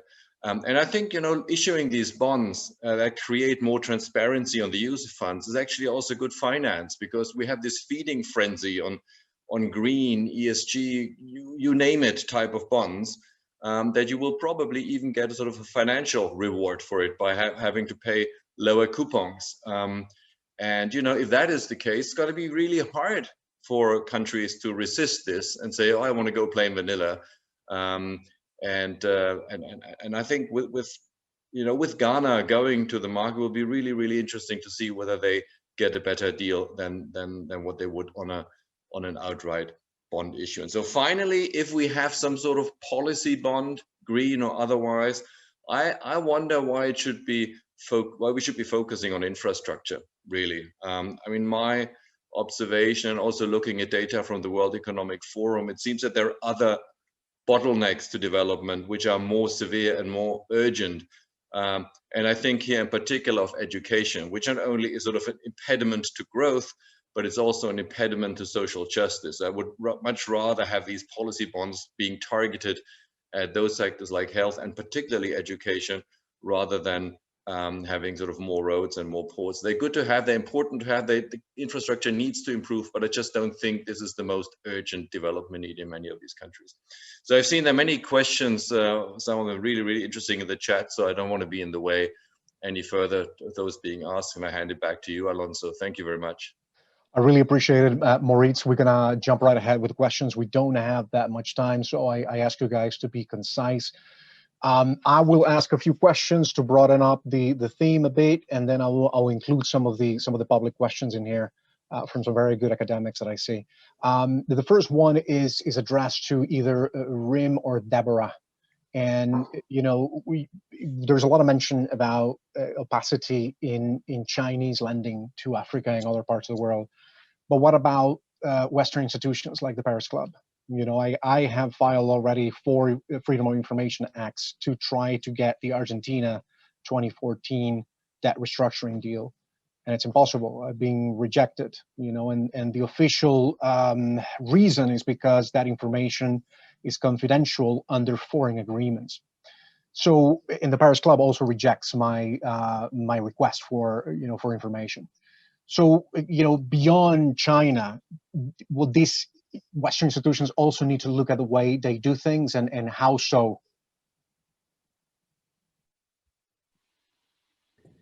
I mean, I agree with the concern raised in the question. I think, you know, as I mentioned at the very beginning of my remarks, it's not just the private sector financing that needs to be more transparent, but also official bilateral lending arrangements and restructurings, and also multilateral lending arrangements. And then the area which, you know, the private sector often struggles with is understanding where ECAs sit, both as direct lenders, but also where transactions have ECA cover, and where you then have a component that may not have ECA cover. Where would those transactions be disclosed under the current initiatives in terms of official versus private sector. So I think there has to be more transparency by all stakeholders. So I agree with the premise behind the question. Rim? Yes, I also agree with Deborah. For sure, if the private sector, at least pocket of it, is willing to share information and to enforce, although these are voluntary principles for their transparency, but some of the players could enforce this their transparency, that would be already a good step forward toward more transparency. I think we cannot just, we need to start from one group, one stakeholder group, which then you move into more transparency. Now, obviously, bilateral official the creditors might have other incentives not to share the information, and this is need to be researched a little bit more, but certainly moral suasion has to be there to push all types of stakeholders to be transparent, particularly in terms of debt, sovereign debt. And this is what also Daniel said at the beginning. This is public debt, these are sovereign debt, public interest sovereign debt, and they must be transparent for accountability to the citizens. So there is no other way of doing it. And now I'll go with Daniel. I'm just kind of curious from your report, Daniel. I'm curious about how realistic is for you to actually track the ownership of assets that are traded in the secondary markets, like sovereign bonds. Can that actually be done? And are there examples of assets that you can track the ownership on real time? Yes. So, for example, if you look at the case of large emerging markets, Colombia, Brazil, usually domestic authorities have set up a survey system where on a regular basis, investors in domestic debt markets disclose their positions. Now, these authorities then are in a position to disclose the aggregates because they're not allowed to disclose the individual identity of these investors. And there is a database that is developed by an author at the IMF, by a researcher of the IMF, Arnold Snap, which actually provides you a very up-to-date assessment of how the aggregate the aggregate structure of the creditor base has been transforming over time. But less developed economies with less developed capital markets don't have this sort of tools. So there are examples that there can be meaningful improvements on the one hand. And just very quickly, it's very interesting because this is not only a problem for emerging markets. Actually, there has been recently a series of articles of how issuers in the EU are having problems with not knowing who the buyers of their debt are on the secondary market. So this, because precisely it's a pervasive issue, that we can use surveys, but they should go beyond that and figure out what sort of measures could be required to actually have a better understanding on how these markets work. Because at the end of the day, transparency, it's a public good, and everybody stands to benefit better from understanding how the infrastructure of the market actually works. Thanks, Daniel. This is a question for Fred and for Moritz. You know, the information that we have on the last EU-US summit was that there was talk about exploring new instruments such as debt swaps to address the sustainability of debt in poor countries. Now, we have seen the proposals such as debt for nature swaps, you know, debt pardon in exchange for investment in conservation, that has sort of gained somewhat of a momentum. I'm just wondering about how viable that option really is, and how can you guarantee that countries will use proceeds for conservation? Yeah, I can maybe go ahead. This is a very timely question. I thank you very much for it. I think it is doable. It has not been applied very widely, partly because there doesn't seem to be a sense that we need to restructure, and there's been no demand for restructuring. I mean, that's the most important thing. We must never forget, we cannot blame the private sector not to restructure if none of the countries goes and asks for it. But what you could observe, of course, is the private sector creditors have been very much sort of promoting this fear that a downgrade or a default denomination by rating agencies will be a terrible thing, which it isn't. I can tell you that from experience, having worked for almost like 20 years at S&P in the sovereign group. It is doable. It takes a little bit of time to lay it out. I'm actually part of a team that will launch exactly sort of a plan that's on next Monday with the debt relief for a green and inclusive recovery. So if you want to join on Monday, you can check out the invitation on Twitter or LinkedIn. But it can be done. It takes more institutional overlap. You need to find sort of institutions that actually follow through.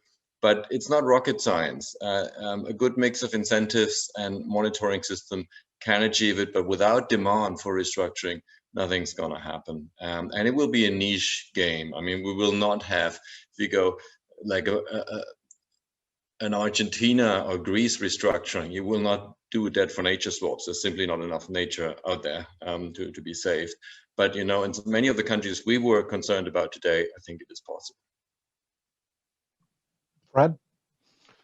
Yeah, I mean, I know less in terms of the green agenda, so I'll leave Maurice answer to that. But I think there are ways in which the official sector, multilaterals can crowd in private sector, and I'm not sure this swaps idea is necessarily the one, but I think that could be one of a number of different tools. We've seen in the past where the IDA of the World Bank part guaranteed a bond issuance for Ghana. I think those type of instruments where you have guarantees from the official sector, or you're utilizing some of the funding that would be applied, could have a multiply effect in terms of bringing in the private sector to then finance some of those bonds, and hopefully that would be at reduced cost to the countries. But in a way, I think that's an interesting example of sort of official sector and private sector working together to sort of crowd in more investment. So there are instruments, there are structures out there, and I think it's something that we probably should try and explore more going forward. Fred, in a specific question for you, because as an investor, I want to hear what you have to say. I don't even know if you're exposed to some of this debt, but it will be kind of interesting to hear your opinion. When it comes into the G20 common framework, we have seen some progress in Chad 2 weeks ago. We still don't see much happening in Ethiopia or Zambia yet. There's a lot of confusion. I'm just wondering what you think in terms of, is the common framework increasing the perception of risk for investors in Africa? And, do you expect more countries to join or to ask assistance from the common framework plan? Or is that too much of a risk of stigma involved? I mean, I think that will be sort of down to the countries. What I would say is that what we've seen in terms of the application of the common framework to date is probably not something that is filling the potential participants with a high degree of confidence. Especially I'd say countries that have market access. If I take the Ethiopia example, where we're months into this process, and yet we're still unclear as to sort of where things stand. For a country that that has bonds outstanding, I mean, we see the impact and the volatility in terms of its yields. So I think there needs to be sort of an improvement in that framework. I think also, one has to look at the fact that, the private sector in in some of these situations, are a significant creditor, and sometimes more so than the official and multilateral sector. And it seems to me a bit of an anathema that you'd have one set who sort of define the process, and then effectively present to another set who potentially have more exposure. So I think there needs to be an evolution and development in that framework, and in its current guise, I'm not sure how effective it is, to be quite blunt. Very good, thanks, Fred. And just to jump and ask a few questions for Nella. I remember that in Brazil, the uptake of infrastructure bonds was actually quite slow at the beginning. It seemed that it was quite complex, and it took a time for investors to sort of warm up until the big development bank, the BNDES, came into the fore. I'm just wondering about the role of regional development banks in guaranteeing or stimulating this sort of instrument in the region.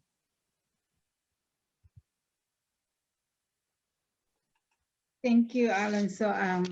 For the guarantee, I think in Asia, what I know in Asian countries from the ADB, Asian Development Bank, we provide the knowledge management, how to manage the infrastructure development. There's a question to me about how the parameters. So I think here the Regional Development Bank help countries, to identify the parameter, because the parameter for each project will be different. It depends on the project, right?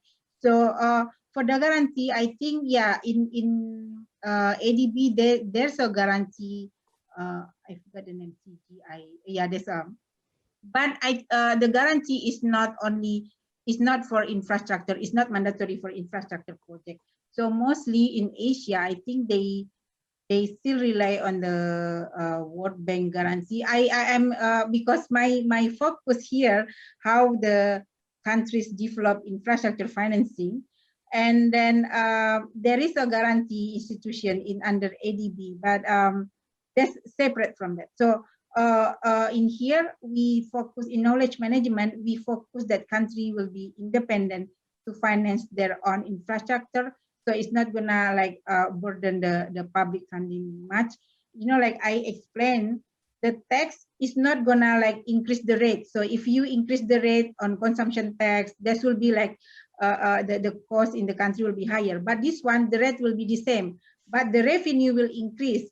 So that one to pay for the infrastructure. And then the role of the Regional Development Bank now, they prepare the countries to establish the framework, to prepare the regulation. I think some of the countries like Thailand, I think Indonesia, they change the law, they change the regulation, and then what I know, ADB also hire some consultancy group like Pricewaterhouse, and then World Bank through IFC and G20. They also develop some parameters to provide guidance for countries how to develop, have alternative financing for infrastructure. I couldn't explain much about the guarantee in the ADB perspective, but I know there's a guarantee there, and it's quite different. It's not only for infrastructure. I think that's my answer. Okay, thank you, Nella. And one question for Raymond from Daniel. We've seen the announcements that we're going to have a new allocation of IMF reserve assets.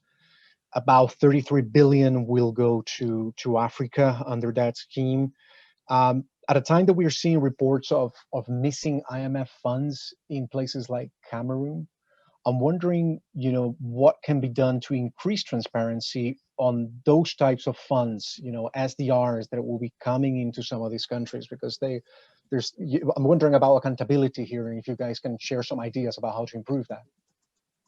Can I start on this? I think one of the key elements is the monitoring of use of proceeds. And the proposal I have made in my presentation today was practically to have third-party institutions that could also be hired by the IMF themselves to follow within a systematic framework this use of proceeds before they are granted to the governments. I think this is very important to ensure that these funds are not misused or probably not used for the purpose they were intended to.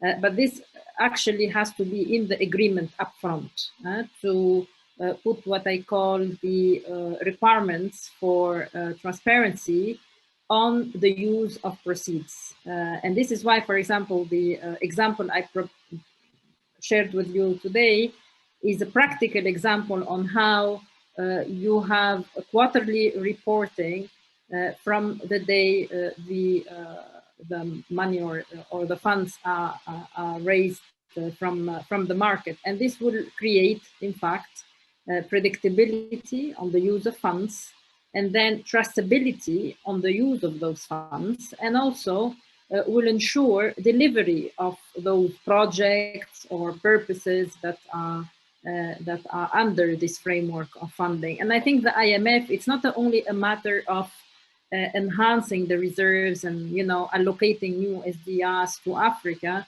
but rather to ensure that these funds are funding infrastructure. And I completely agree with, I don't remember who said it, you need to put priority sectors into the infrastructure. So nowadays, what you need is a very strong, prepared healthcare sector to allow, for example, to manage the problems of logistics that is occurring today in Africa that impedes, in fact, the distribution of the vaccines and their administration. This is key, but also education. Education, especially nowadays where we are moving into digital platforms and digitalization and digital divide in Africa, it's there. And it needs to be really solved. I just want to say just 1 second on the guarantees. I think the regional development organizations, they have to start thinking about co-guarantees, and then also make sure that in these co-guarantees there are some, I would say, conditions to ensure that these co-guarantees are also contributing to the development of the continent. Daniel? Yeah, so on the issue of transparency with regards to the use of funds of the IMF, I can refer you to an interesting anecdote. So from the beginning, the IMF had announced that they were going to be as transparent as possible in terms of the data of the programs that they were funding in the beginning of the pandemic since March. In October of last year, they released a paper where they did a review of all of the programs in the context of all of the lending programs in the context of the DSSI. And that paper had this graph where they actually had a breakdown of how countries were using the support of the IMF and how they were allocating their budget. And it showed a concerning picture in the sense that, yes, they were increasing expenditure on healthcare, as you would expect in the case of the pandemic, but that they were also cutting down education expenditures and other development-related expenditures. So I approached the IMF and I asked them, because if they had this information on an aggregate basis, then by definition, they must have it on an individual basis. And they said that they could not release the data on an individual basis. So it's very problematic because right now, probably the best place to understand how budget allocations are being made is the IMF through the supervision that they are doing of all of the programs, yet they are not releasing this data. So it's very difficult to engage in a discussion on transparency when the public institution that has the best data and the best analysis available is not publishing what they have. So that number one. Number two, I wanted to, because I know we're running out of time, and I just wanted to do a very quick reaction on 2 points that were raised by Fred that had to do with this broader issue of engagement and creditor participation. The report actually makes the point that precisely asset managers are do not have the tools to address collective action problems internally, because even if the management of BlackRock were to say, yes, we want to cancel the debt, it's not their money, and they don't have a way to address collective action problems in the actual investors that put their money in the funds managed by BlackRock. But that is precisely a problem, because since the beginning, the G20, in the language of their communiques, from the beginning has said, we are calling for voluntary participation of private creditors. Yet, when you look how private creditors can participate voluntarily, you find that they cannot. So there is a circularity problem, and that's what's important, is that what calls for public actions to address this, because if the institutions and markets do not have the mechanisms to address collective action problems, that is an area where public regulation can actually intervene and improve the overall welfare. And finally, precisely on this issue of engagement, I think it's interesting to note that since the beginning of the pandemic, there have been 4 debt restructuring processes: Argentina, Ecuador, Suriname, which is ongoing, and Chad, which is just basically starting. And it's very interesting to note this, that yes, indeed, the creditors committees in the cases of Ecuador and Suriname built a constructive engagement with authorities, and there was a final restructuring that took place in less than 6 months in both cases. But what is interesting is that the ink was not dry on those debt restructuring deals, and there were already concerns on whether those were sustainable, because it was clear that they were not enough to reestablish that sustainability. And in the case of Suriname, in contrast, we see a situation where the IMF has said, as terms of the program, that there needs to be a haircut of 70% on the claims of private creditors. And of course, private creditors are already threatening to accelerate their claims on the country. So this highlights how limited the room actually is for this sort of engagement. So I'll finish there. Thank you very much, Daniel. We're kind of out of time, but I want to ask you guys if you have an extra 10 minutes just to respond to a couple of questions from the public, which I think they're very interesting. So if nobody says nay, I will go ahead. I wouldn't have to bow out in 5 minutes at the latest, but well, let me start with you then, because we have a question from Professor Howard Stein from the University of Michigan. He asked, I would like to see how we could get more transparency from the private sector side, including how underwriting fees are generated, how coupon rates are set, and details on the determination of bond ratings. Given the fact that you work for S&P, I'm wondering if you can address some of those concerns, Moritz. I'm afraid I probably cannot, because I don't have any insights, like no one has any insights into this. So the fees being paid are confidential between the issuer and the arranger. And the same is actually true for rating agencies. So since I've been on the analytical side of the fence, I've never actually seen a single contract. So I can't really say how much is being paid. But I think this is really something where one could try to improve on an anonymized way, maybe. I mean, if you think about rating agencies' fees, for example, why don't the debt managers of the African Union or others get together and just exchange views and see whether someone is being taken for a ride here by one or the other agency by comparing notes? And the same may be true for fees from investment banks helping them to sell the bonds. But I don't think I've ever heard anyone having any robust information on that point. And Deborah, I'm just wondering if you have any insight on that. No, not particularly. I mean, I think obviously in bond prospectuses, there is a requirement to set out underwriters' fees. So typically you see some information there. I think where it's more private is in the context of loans, which, as I said earlier, are a real area of focus. I mean, we didn't mention, but obviously for loans, amendments and waivers and restructuring of loans require at the moment unanimous consent of lenders. So one of the policy areas that are being worked on in the G7 is taking a lead on this at the moment, is how to replicate CACs in the context of loans, or at least, build out majority lender provisions. But I think the private sector debt transparency initiative should help in terms of providing more information on fees and so on in relation to loans as well. Very good. And there's one question, very interesting question from Deborah Brodingham. She's a professor at Johns Hopkins. a very, well, one of the utmost experts on China credit. Given that Chinese commercial lending is a large part of developing country debt and China is not an OECD member, is the OECD the best location to host the data expected to be generated by the IMF voluntary principles for debt transparency? Why not the IMF, where China is a member, or UNTAC? I think this one maybe for Professor Rim. It's a difficult question for me. I mean, for sure, it's a big question, and probably we must probably ask the OECD or others why, in fact, the question is why the IMF does not hold. I mean, I can maybe chip in on that. The IMF is an institution that is responsive to its members. It acts on behalf of its members, which are the countries. And so they did come back and say that they would not be able to receive information from the private sector. So where they receive information about private sector funding, they do that through their surveillance role with their member states.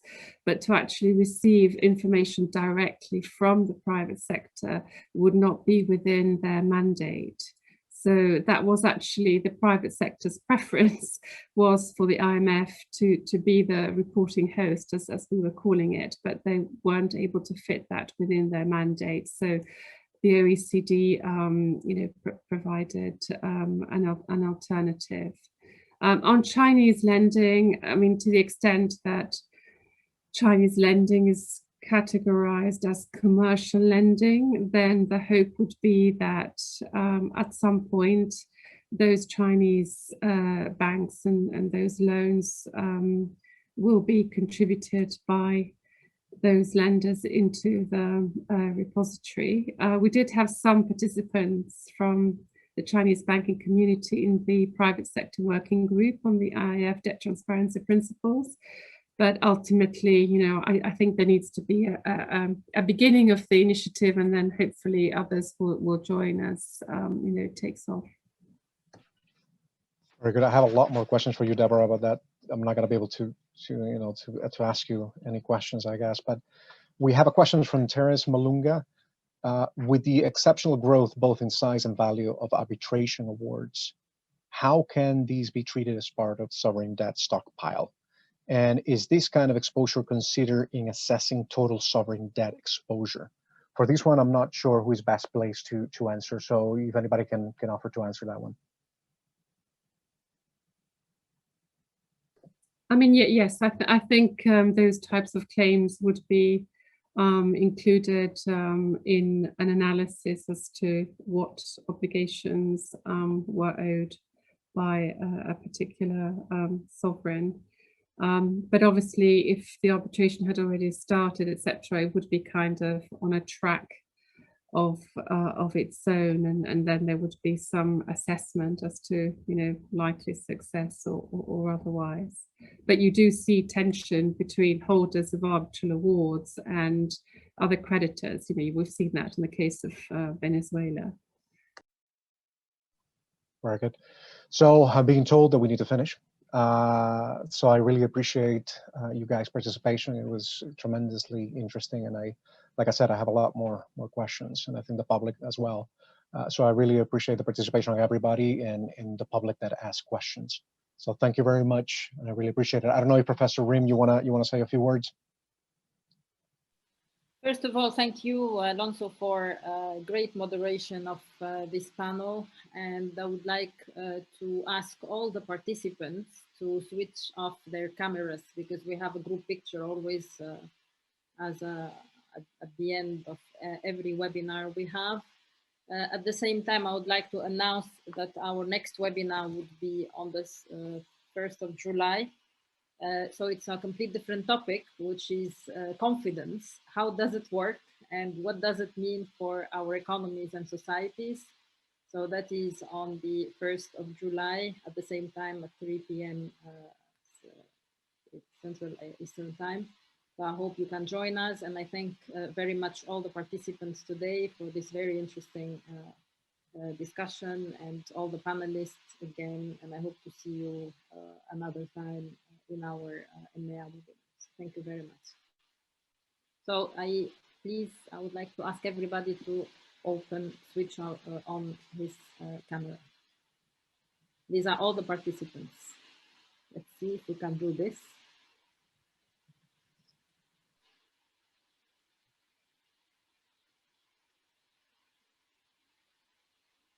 Okay.